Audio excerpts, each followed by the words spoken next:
আমি ত্রিপুরা রাজ্যে মুখ্যমন্ত্রী হিসাবে আমার কর্তব্য বিশ্বস্তভাবে ও বিবেক পরায়ণতার সহিত সম্পন্ন করিব এবং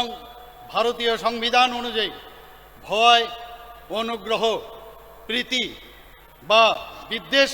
মুক্ত থাকিয়া সর্বশ্রেণীর লোকের প্রতি ন্যায় আচরণ করিব।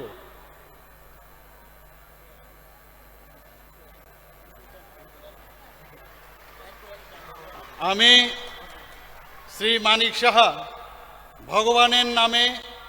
দৃঢ় বিশ্বাসের সহিত শপথ করিতেছি যে ত্রিপুরা রাজ্যের মুখ্যমন্ত্রী হিসাবে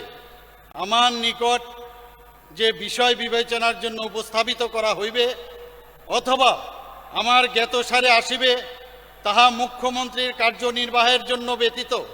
প্রত্যক্ষ বা পরোক্ষভাবে কোনো ব্যক্তি বিশেষ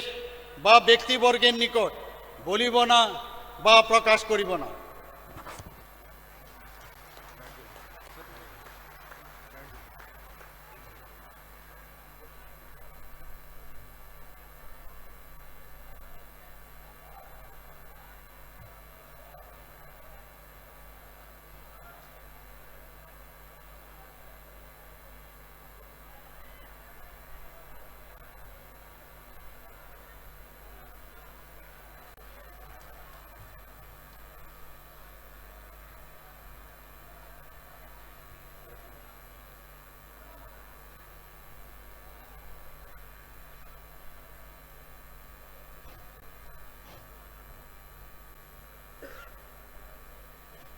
श्री